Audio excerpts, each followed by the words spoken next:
something comes into the frame and chasing it and fires at it. What the hell could do that? This time on Unexplained Mysteries, Undercover UFOs, we'll investigate important clues that prove the government is engaged in a massive UFO cover-up. Our government has flat out lied to us for 40 years or more. We'll show you the government's distortion of the truth. This is that's lying through your teeth to the American people. The military's mysterious black projects based on alien technology. Is this otherworldly technology that's being applied to Air Force black projects? The scientist who was ordered to study an alien UFO.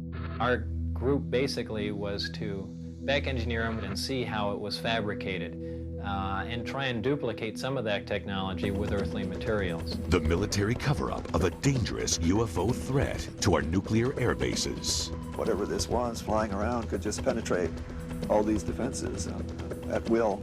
And the government's use of threats and fear to suppress the truth. If the powers that be knew I was targeted, there would be a high price for me to pay. You'll find out why the government is reluctant to admit the possible existence of life on other planets. The reason being that it could cause widespread social unrest and possible deterioration of government control. We'll hear from witnesses of saucer-shaped craft that might have been designed and built by the Air Force. My gosh, those are flying saucers. Those things really do exist. And we'll give you our final analysis in our UnEx report as we blow the lid off the government's UFO conspiracy on Unexplained Mysteries, Undercover UFOs. Since the first sighting of a UFO, evidence suggests the U.S. government has lied to the American public to cover up the existence of alien spacecraft.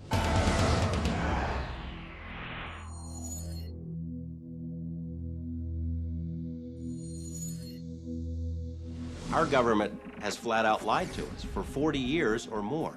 They've threatened people and intimidated people. They've spied on UFO groups, infiltrated UFO groups, spied on researchers, compiled dossiers. Their response is bordered on paranoia.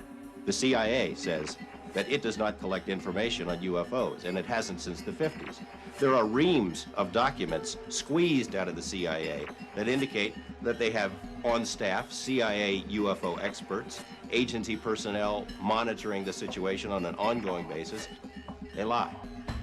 The Air Force studied UFOs closely. A squadron of pilots had a unique mission: find and photograph UFOs.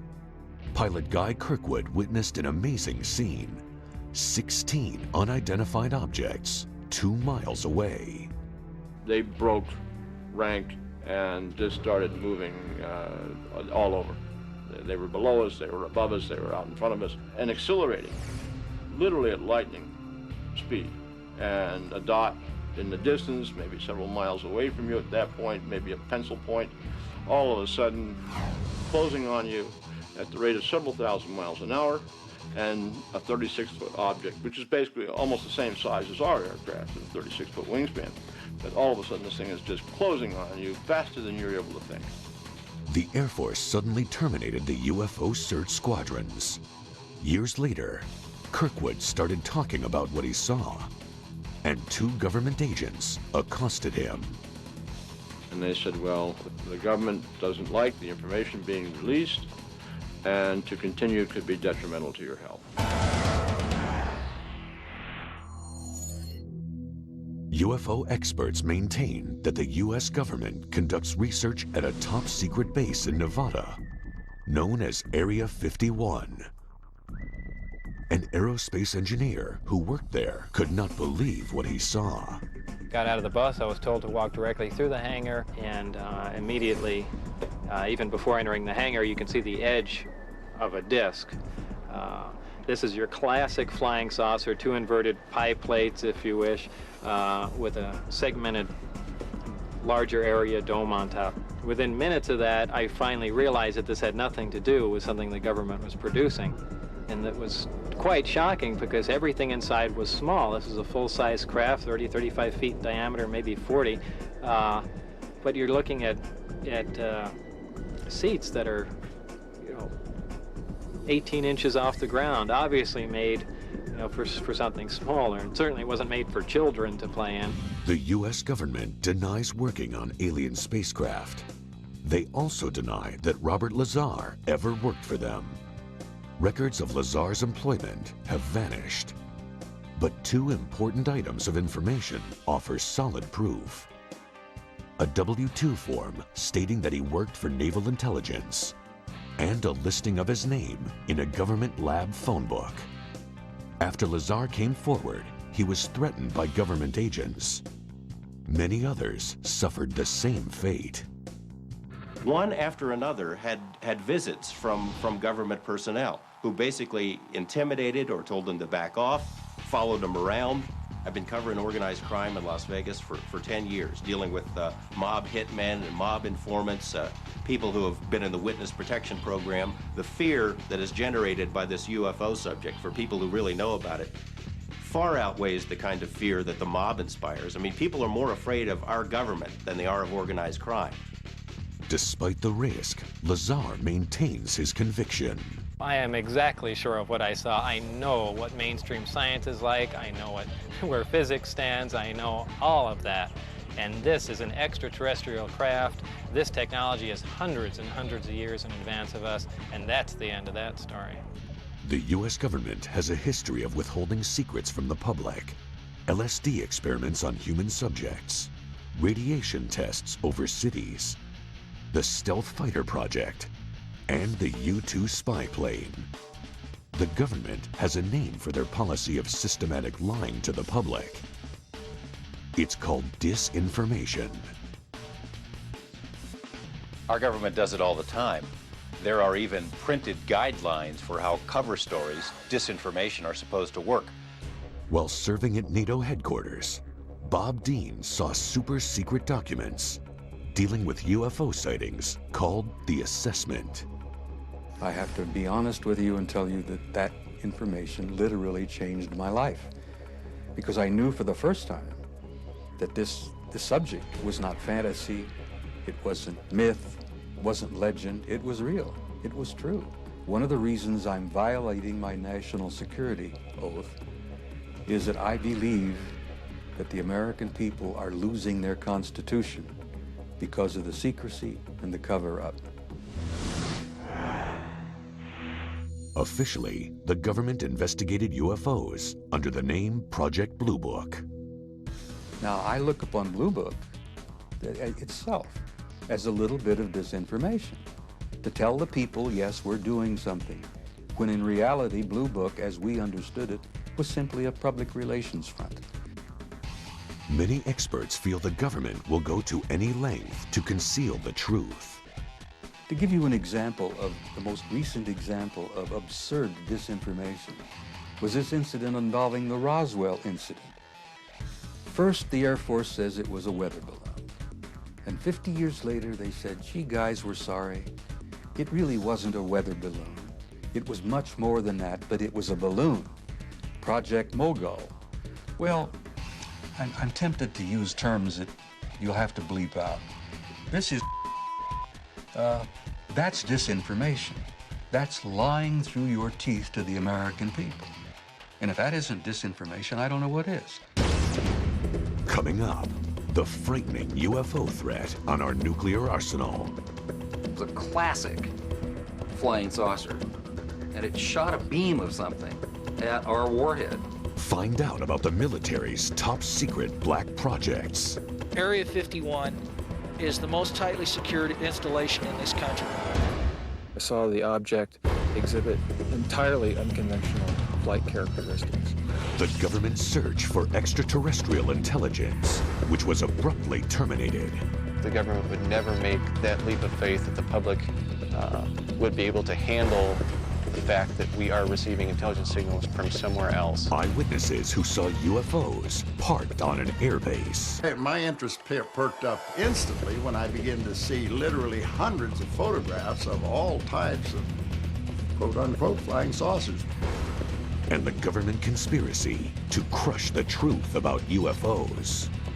I don't think the military has any credibility with the public in terms of its denials of this program or that program. And we'll give you our ultimate account with our UnEx report. Stay tuned for more on Unexplained Mysteries.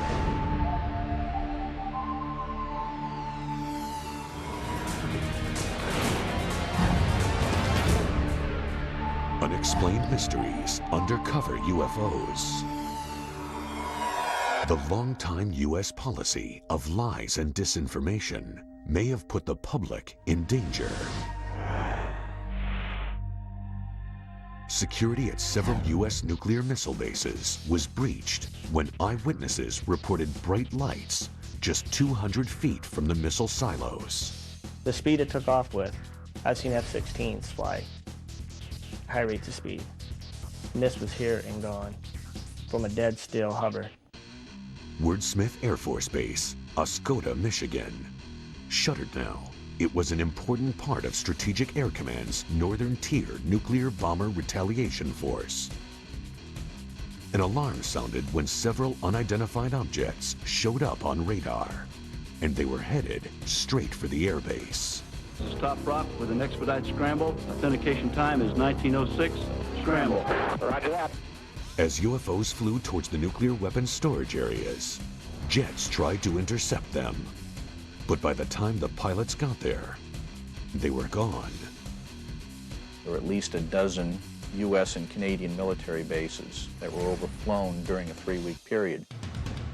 Air Force personnel reported numerous sightings and radar contact of the UFOs in official documents. All of the incidents took place near nuclear weapons facilities. When one object came low over a weapons storage area that appeared to demonstrate a clear intent over this area, meaning it seemed to have intelligence. I was awakened in the morning by a bright, glowing orange colored light. Looked out over the creek. There was a large, glowing orange oval-shaped object. It hovered over there for, I'd say, good 3 to 4 minutes. It sped off at a high rate of speed, heading away from the airbase. I was scared. There was fear running through me. In their public accounts, the Air Force officially denied all the reports. It's very difficult to find military witnesses because they're, at the time, covered by regulations. I decided, along with several other researchers, to file Freedom of Information requests with the Pentagon. The Air Force documents stated, quote, penetration of sensitive areas during the hours of darkness have prompted the implementation of Security Option 3 at our Northern Tier bases, unquote. The reason this is so significant and interesting is that they seem to be focused on atomic weapons. These bases, because of what they stood for, they were our massive retaliation capability, and therefore they were very high security bases. Whatever this was flying around could just penetrate all these defenses at will. The important question, did the UFOs affect the missile's ability to launch? Malmstrom Air Force Base had several intrusions near missile silos, one involving an object which, according to one witness, hovered over the silo and somehow managed to change the tracking numbers on the missile. According to the witness, the missile had to be removed and retooled to make it work again. And to see this, not in UFO books, but in government military messages, was a real eye-opener. And I think that if the public had known that at the time, there would have been great alarm. About 10 years before, Air Force Lieutenant Robert Jacobs witnessed something remarkable.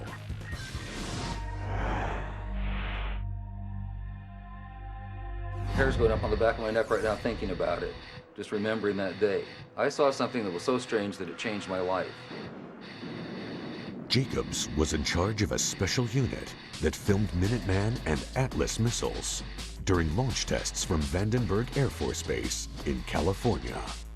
So my job was to provide photographic documentation from 30 or 40 different camera positions for each launch. We locked onto the missile and we saw all 3 stages of powered flight. The camera followed the missile through its successful flight. Now what we didn't know is what else we had got besides the missile. Soon after, Project Director Lorenz Mansman called Jacobs into his office. There were two guys in gray suits in there, civilian clothes. They were not in the Air Force. They were from somewhere else. They never identified themselves. They could have been CIA, OSI, OSS. All four of the men watched the film of the missile flight. The nose cone spread out. The warhead was quite plainly visible. Something flew into the frame. What I saw was a circular object. It was a classic flying saucer.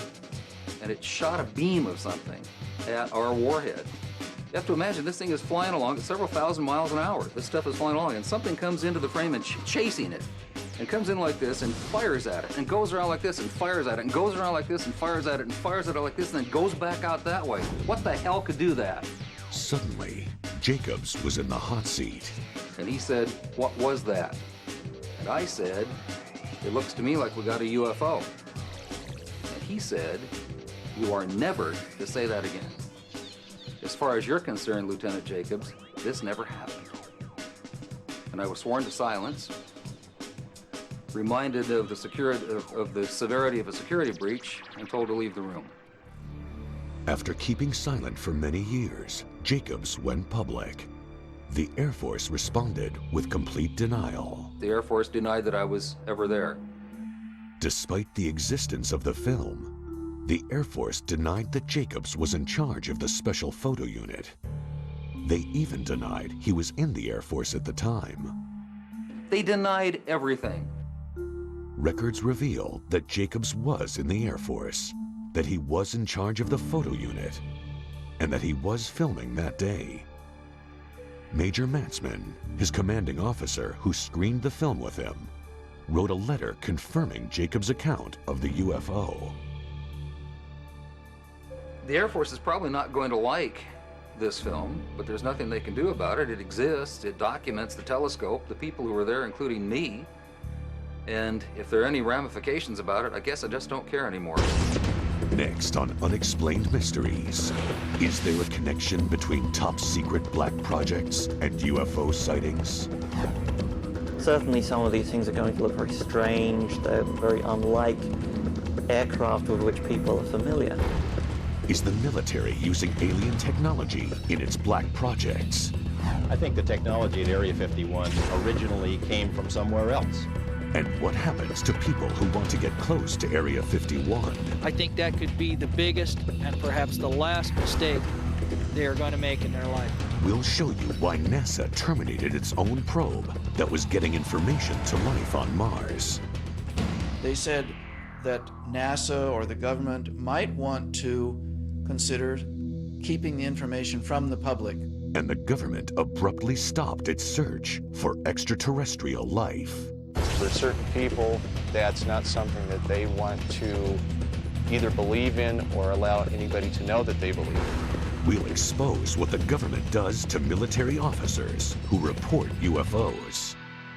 I got letters from high-ranking officers that they had no record of such an aircraft ever existing. And we'll sum up the UFO conspiracy in our UnEx report. There's much more to come on Unexplained Mysteries. Unexplained Mysteries, Undercover U.F.O.s. Black Projects, that's the name for secret military development efforts. Certainly some of these things are going to look very strange. They're very unlike aircraft with which people are familiar. There seems to be a connection between black projects and UFO sightings. Well, certainly the history of the flying saucer phenomena suggests that in the past, classified programs resulted in a lot of reports of flying saucers. And if you see all of the instances where conventional aircraft have been misinterpreted as flying saucers, it's quite easy to understand how unconventional aircraft could receive a similar misinterpretation. In the Nevada desert, we have things out there that are literally out of this world. Groom Lake, Nevada, also known as Area 51, where experts believe the military is working on top secret projects. They have a hangar near the south end of the ramp that appears to have doors that are almost 200 feet tall, 400 feet wide. You can put anything in there. One of the problems associated with Groom Lake is the fact that it is a place that does not officially exist. Area 51 is the most tightly secured installation in this country. It's guarded both over the air and on the ground by elite Air Force security police and Department of Energy special response teams. If someone came to me and said there's just absolutely nothing that's secret, and they decided they were going to hike into Area 51, I think that could be the biggest and perhaps the last mistake they are going to make in their life. There are rumors of a secret project called Aurora, in which the Air Force is said to be inventing a craft using highly advanced technology. I think there's a strong possibility that we have recovered some sort of alien technology and are trying to incorporate that into military programs. Are they really hiding something that's totally alien? Is this otherworldly technology that's being applied to Air Force black projects?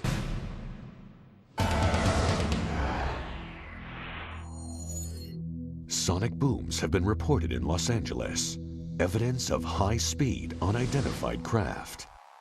They've been traced back to Groom Lake, Nevada. We really can't tell what's moving. The only thing we see is a sonic boom, and that's telling us that something is moving faster than the speed of sound. So actually, we can't even tell it's an airplane. The military maintains its position of denial. Every time that there's a story about Aurora or the TR-3A Black Manta in Popular Science or the New York Times or something else, Congress calls the Pentagon on the carpet and says, what's the deal? They want to know if these planes exist. And every time they've asked about those planes, they've been told there is no such thing. The military has established a pattern of denial concerning these highly capricious wild aircraft beginning in the late 50s and continuing to this day. 2 UFO experts investigated Area 51 up close. They saw several red-orange objects in the sky. They started at great height, seemed to descend, and then flared out. It was startling. Then a series of silver pewter flashes went directly across the horizon at terrific speed. One of these silver flashes went directly up into the air. The bottom one seemed nearly to hug the ground. When they tried to leave the base, they were stopped by security. Boom. Headlights come on. There was an M16 pointed at us. And here we were faced with a life and death situation. But we also knew that we had crossed the line back into public domain, and therefore we were safe. 3 months later, Mark Farmer saw the same red-orange flying objects. I saw the object exhibit entirely unconventional flight characteristics. At times it would wobble around in the sky and appear very unstable. At other times it would be in a rock-hard hover. It was an oblated sphere, multicolored, crimson on bottom, blue-green on top, much brighter than anything else in the sky. Robert Lazar, the aerospace engineer who worked at Area 51, is convinced that these objects were experimental Air Force craft developed from alien technology. He claims there are at least 9 flying saucers stored there. I was part of a back engineering group, and our job was basically to look at these recovered discs, and I say recovered because I don't know really where they came from, whether they were given to us, we found them, shot them down, who knows what. But our group basically was to back engineer them, which means to start with a finished product and go backward and see how it was fabricated, and try and duplicate some of that technology with earthly materials. To me, Bob Lazar is credible. Over the past couple of years, I've spoken to literally dozens of people who have worked at that facility out there in Nevada. I think the technology at Area 51 originally came from somewhere else. The military disavows any knowledge of the alien technology program. I don't think the military has any credibility with the public in terms of its denials of this program or that program. They've denied the U-2 existed, they denied the SR-71 existed, they denied working on stealth. All of those programs suddenly were unveiled. Coming up on Unexplained Mysteries, the destruction of one of NASA's most valuable space probes. Was it intentional? It did not lose transmission. They turned it off. The promising search for extraterrestrial intelligence that the government ended abruptly. if our government knew that we got signal from outer space, they'd clamp a lid on it. The mysterious UFO sightings on the ground at MacDill Air Force Base. It was nearly 100 feet across. The military headquarters for a secret UFO intelligence team. Wright-Patterson had something unique to our government, and that was the Technical Intelligence Organization. And the government's refusal to divulge UFO secrets. A lot of people say, well, how can something be kept secret? The F-117 stealth fighter was kept secret for approximately 10 years. And you'll get the ultimate rundown with our UnEx report. More secrets, more revelations. Next on Unexplained Mysteries. Unexplained Mysteries, Undercover U.F.O.s. The government's cover-up of alien life extends to other planets. The unmanned Mars Observer was packed with sensitive data-gathering equipment. But it never completed its mission. NASA blamed the failure on technical malfunction. But experts think there's more to NASA's story. It starts with a strange area on the red planet known as Cydonia. It's quite possible that NASA knows more about anomalous structures on Mars, possible extraterrestrials, even structures on our moon that they're not telling us about. There is sufficient evidence to indicate that some of the objects on Mars may possibly be artificial. NASA says the objects on Mars are just light and shadow. But 3D imaging reveals something startling. I was quite interested with the first photos and release of the face on Mars. But particularly I thought it was interesting the pyramidal structures. Some of these pyramids appear to have even a central stairway running up and down them. The more we look at these structures, the more we can see that there's something amazing here. Did NASA create a convenient malfunction to hide archaeological evidence of alien life? If some people want to go far beyond the edge of what's accepted in terms of imagery, see patterns on the rocks of Mars or on the moon or in the rings of Saturn, my view to that is mazel tov. Go ahead, do it. Try it out, make your proposals. These objects, if you measure carefully from the tops of the 5 that surround this city square point, you find an almost perfectly symmetrical pentagon. The Brookings Institution prepared a report for NASA. It contains a shocking recommendation. There is a section on what might occur if evidence of extraterrestrial existence was found on other planets. They said that NASA or the government might want to consider keeping the information from the public. The reason being that it could cause widespread social unrest and possible deterioration of government control. NASA claims the observer had an electrical failure. It did not lose transmission. They turned it off. And they turned it off after the instructions for going into orbit had been uploaded to the spacecraft. It was possible then that the spacecraft would go ahead, follow out those instructions, and go into orbit. Before we start saying how these rocket scientists messed up, and they did mess up, we have to keep realizing just how tough these projects are. That we're doing things out there in space every time we do it that no one even thought was possible a few years or decades ago. The search for extraterrestrial intelligence. Huge radio telescopes aimed at the sky. Their purpose? To capture radio signals from alien civilizations. But the program is shrouded in secrecy. I think if our government knew that we got signals, a dedicated signal from outer space somewhere, they'd clamp a lid on it. Our source, a space program engineer, knows the risks. If the powers that be knew I was talking to you, there would be a high price for me to pay. After years of denying the existence of UFOs, the government abruptly decides to spend millions on searching for aliens.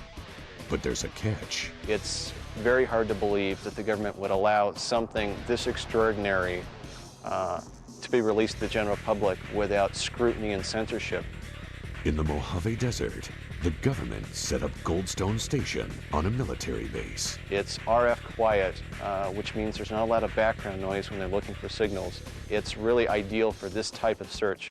Soon after coming online, the telescopes picked up signals called hits. There were hits that were taken seriously. There were 3-4 hits, to my knowledge, that were strong, and it could potentially be a signal from an extraterrestrial intelligence. Then, the government suddenly shut down the program. It was a cheap shot for the budget posers, for the so-called deficit hawks. It's always easier to make fun of something that you or enough of your constituents don't understand. But some experts take issue with that explanation. If they embrace the concept of looking for alien signals, they also have to acknowledge the fact that the alien signals are coming from an extraterrestrial intelligence somewhere. And for certain people, that's not something that they want to either believe in or allow anybody to know that they believe in. Some people believe the National Security Agency killed SETI because it feared the public would panic. Their history and action in the past is a good warning of what they would do if something like this happened. SETI was resurrected by several major corporations and renamed Project Phoenix. But the government maintained a strong, though unpublicized, presence. If the hits do come down, they will be suppressed, and I don't think anybody will take a chance. The government would never make that leap of faith that the public would be able to handle the fact that we are receiving intelligence signals from another race, creature, something from somewhere else. Next on Unexplained Mysteries, the Air Force officer who saw a number of UFOs. My gosh, those are flying saucers. Those things really do exist. Or were they experimental military planes? A lot of people say they're from deep space, but they could just as easily be from this world. Find out how the military dealt with questions about the aircraft. They had no record of such an aircraft ever existing. And we get to the truth about the UFO conspiracy in the UnEx report. Next on Unexplained Mysteries. Unexplained Mysteries, Undercover U.F.O.s. Reports are increasing of UFOs spotted at air bases, but with a striking difference. These craft are on the ground. MacDill Air Force Base, Florida, 1967. An officer witnesses an inconceivable sight. We were near a restricted area of the base, and all of a sudden we saw 4 aircraft parked out there, and our immediate reaction to each other was, my gosh, those are flying saucers. Those things really do exist. Pickett published the Air Force Base newspaper. He wanted to do an article about the craft he'd seen, including photos. I was called up to the Adjutant General's office. He went over to a file cabinet and got out a whole bunch of photographs.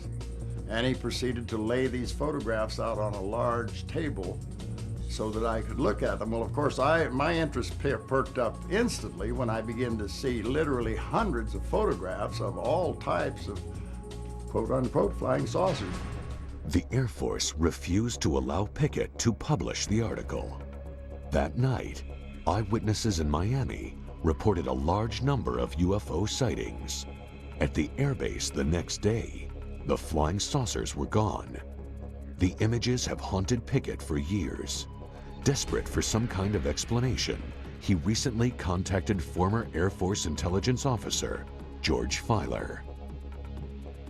A lot of people say, well, how can something be kept secret for 50 years? Well, I point out that the F-117 stealth fighter was kept secret for approximately 10 years. And most of us didn't know that it existed until the government released the information.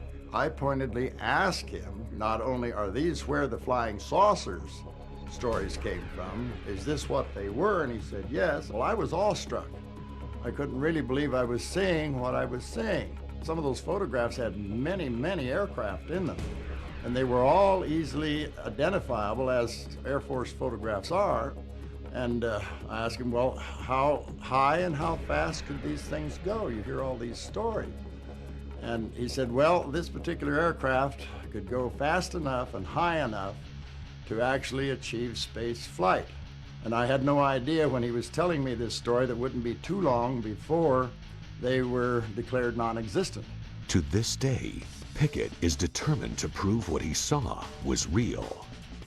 This is an illustration of one of the largest ones parked down. In fact, it was the largest. It was nearly 100 feet across. But when Pickett tried recently to get the photographs and documentation of the craft, the Air Force said no.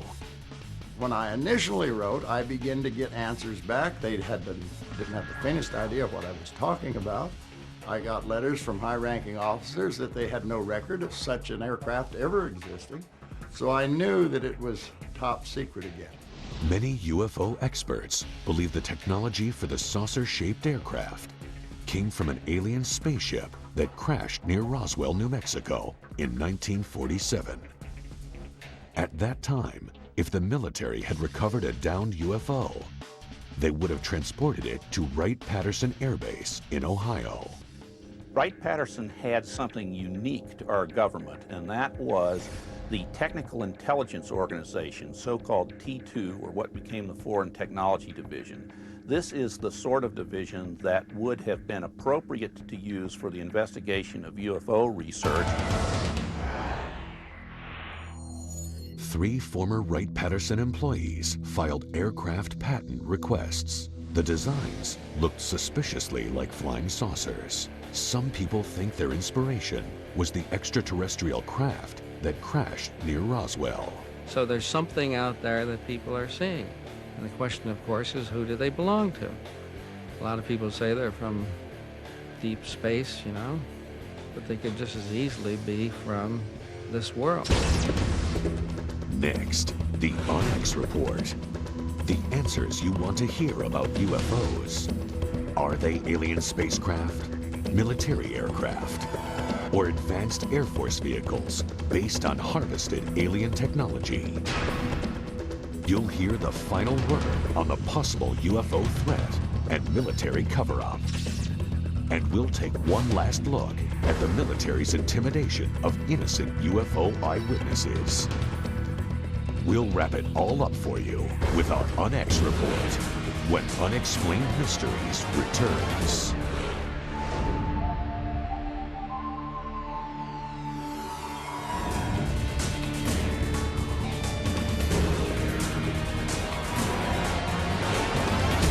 And now for the UnEx report. Experts believe the U.S. government is conducting a massive conspiracy to keep evidence about UFOs and aliens from the public. The military has established a pattern of denial concerning these highly capricious wild aircraft beginning in the late 50s and continuing to this day. Thousands of witnesses have reported seeing unknown flying craft with similar details. A 36-foot object, which is basically almost the same size as our aircraft, with a 36-foot wingspan. This is a full-size craft, 35 feet in diameter. This is your classic flying saucer. And something comes into the frame and chasing it. And comes in like this and fires at it, and goes around like this and fires at it, and goes around like this and fires at it, and fires at it like this, and then goes back out that way. What the hell could do that? The government UFO conspiracy begins with denial. And he said, "What was that?" And I said, "It looks to me like we got a UFO." And he said, "You are never to say that again. As far as you're concerned, Lieutenant Jacobs, this never happened." The government even has a word for its systematic pattern of lies: disinformation. Our government does it all the time.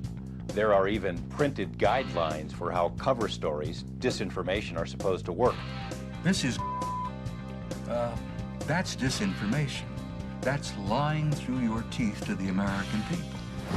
The conspiracy uses threats and intimidation, even targeting military personnel. If the powers that be knew I was talking to you, there would be a high price for me to pay. They've threatened people and intimidated people. They've spied on UFO groups, infiltrated UFO groups, spied on researchers, compiled dossiers. Their response is bordered on paranoia. And they said, well, the government doesn't like the information being released. and to continue could be detrimental to your health. The military cover-up conceals UFO breaches of national security. That when one object came low over a weapons storage area, that appeared to demonstrate a clear intent over this area, meaning it seemed to have intelligence. The conspiracy withholds reports of radio signals from outer space that confirm the existence of alien life. It's very hard to believe that the government would allow something this extraordinary to be released to the general public without scrutiny and censorship. And the government denies the reverse engineering of their infamous black projects. I think there's a strong possibility that we have recovered some sort of alien technology and are trying to incorporate that into military programs. I got letters from high-ranking officers that they had no record of such an aircraft ever existing. Secrets can be kept. Secrets are kept. And every time they've asked about those planes, they've been told there is no such thing. Why does our government hide information on extraterrestrial life from us? The reason being that it could cause widespread social unrest and possible deterioration of government control. How do you prove a government cover-up when their tools are denial and disinformation? Only facts made public will verify the conspiracy. Until then, it will remain an unexplained mystery. Our government has flat out lied to us for 40 years or more.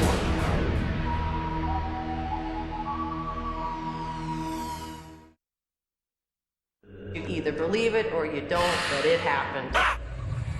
I had never experienced anything like this in my life. The kids were screaming. At that point, I knew they existed.